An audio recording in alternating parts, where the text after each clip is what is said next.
Quick episode recap.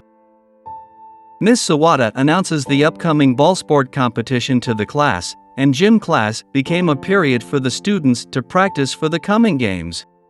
Yuya was placed as the goalkeeper during soccer practice, but he baffles his class with his inhumane abilities, moving at speeds akin to teleportation, and throwing the ball with insane strength.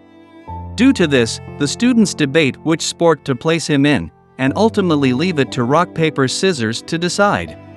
Shingo ends up winning, and he is taken into the ping pong team. The others are dismayed that he ended up there instead of something like soccer or basketball. Yuya doesn't know if he'll be any good at it, but states he will try his best. Lurking outside the academy is the president of the entertainment agency that Miyu works for. Seeing Yuya leave the school, one of her subordinates, Kurosawa, approaches to invite him to join the entertainment industry. But Yuya promptly rejects the offer, much to everyone's astonishment. If he joins, he could have the chance to meet famous celebrities from various fields, but while grateful, he feels that he is unworthy of it. It's an occupation he wouldn't easily be able to leave once he starts, and he'd rather enjoy a normal high school life than anything else at this time. The president then proceeds to scold Kurosawa, frustrated that an impressionable youth would turn away the chance to become a celebrity. A girl suddenly interrupts, asking her to not force Yuya into it. It turns out to be Miyu, and his friends are baffled he would know such a popular model. Kurosawa shows them the upcoming issue of their magazine, and they are shocked to find out Yuya modeled with her before.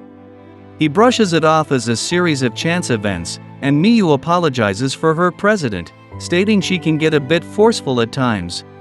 But the president wishes Miyu would help try and convince him as well, which was the purpose of bringing her along. A flyer happens to blow toward them at this time, catching the president's attention. Yuya picks it up, but the president abruptly snatches it away, having formed an idea. She's decided to infiltrate the academy's competition and use it as a pretense to have Yuya be a model for them once more. With that in mind, she drags Kurosawa over to go visit the academy's chairman for permission, and an exasperated Miyu follows after them. In the other world, he and Knight continue to train by battling strong monsters, but he feels he still has a long way to go. He doesn't seem to be getting any stronger lately, so he considers heading deeper into the forest this time. Yuya immediately notices the trees are much tougher, and the surrounding atmosphere has changed. He suddenly sees a large boar-like creature in front of him and wonders when Akatsuki got so big, but it's not him, and it charges, sending him crashing into a tree. It prepares to charge once more, and he learns that it's a level 10 mithril boar, very strong despite its low level. His attempt to heal himself gets interrupted, and he plans to distract it long enough for his companions to run away. But a voice suddenly states that it will help him, and the boar is blown back. The helper's form is revealed to be a regal-looking talking rabbit, which confuses Yuya.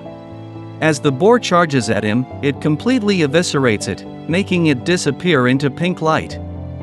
Witnessing the extremely sturdy trees completely wrecked, he wonders what the rabbit is. He is classified as a level 4 kick rabbit, and has many overpowered abilities, stats, and titles, which makes Yuya wary of him. The rabbit suddenly asks them to demonstrate their best kicks to him, and while confused, Akatsuki volunteers to go first. Taking a stance, he tries his best, but the rabbit sees no potential in him.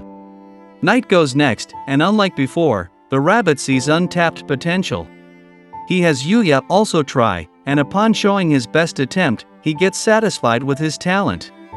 The rabbit then demonstrates his own casual kick, which penetrates through many trees, and has Yuya try to imitate him. Many attempts later, he is finally able to tear down a single tree.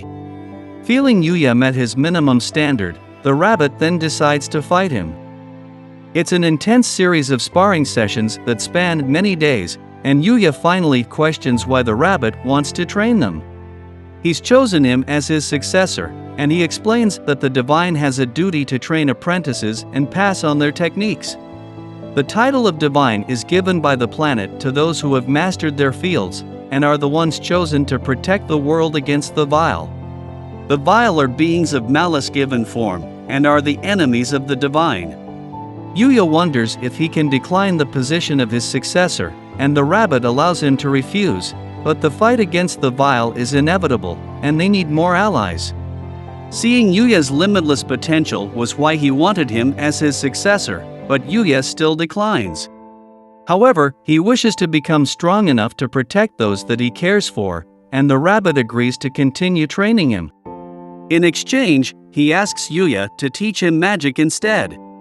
He is impressed by the barrier surrounding the house that only allows those with no enmity to enter, and regards Yuya as a brilliant magician. This was something left by the sage, but Yuya doesn't correct him on his assumption. With the conditions set, they shake on their deal, both becoming master and student to the other. Yuya's training continues, now chased by an even larger boar, known as a king mithril boar, something superior to the initial one he previously encountered. The rabbit prevents Knight from interfering, and Yuya manages to use his weapons to gradually overpower the boar, eventually defeating it. Knight and Akatsuki rush over to celebrate his achievement together. The boar he defeated was ranked SS, and he learns that above that are SSS and EX ranks.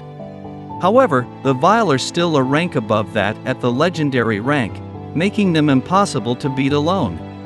Yuya's body suddenly begins to glow, and the rabbit calmly explains that he is undergoing evolution, something very rare to see in a human.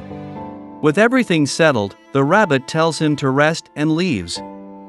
It's now the day of the competition, and the president is excited to see Yuya in action, ready to take many pictures of him. The match is about to begin, and we learn that his opponent is an undisputed champion in ping pong and is known as the Sniper. He still can't compare to the monsters in the other world, and Yuya returns his serve, tearing a hole through the table with his strength. Yuya immediately withdraws from the match, feeling relieved that he didn't accidentally hurt anyone. Kaeta suddenly runs over and drags him away, stating they need a stand-in for volleyball. The president also drags her photographers to follow after him. The team is confident they will win with Yuya, and he immediately destroys the court with his strength, causing the opponents to withdraw in fear. As the competition continues, we see the photographers distracted by the plot around them. Yuya sees a troubled Kaori, and she requests he becomes her partner for tennis. Her original partner got severely injured, and he warns Yuya to watch out for the serves. The opposing team mocks Yuya, telling him he will be next. Kaori serves as the match resumes, but each serve seems to bring potential danger to others, and Yuya finally realizes what the injured student was warning him about. In response, Yuya decided to prevent Kaori from having any contact with the ball, taking every chance to hit it in her place. With that, Yuya was able to win them the game and gave the photographers good photos for them to use. As he leaves for home, Yuya bumps into a waiting Kaori who nervously suggests walking home together. She wants to thank Yuya for helping her earlier, but he is happy just by being with her. Hearing this, Kaori asks for him to close his eyes, and she leans in close to him. Yuya wonders what happened, but she states that it's a secret. Kaori had quickly kissed him on the cheek.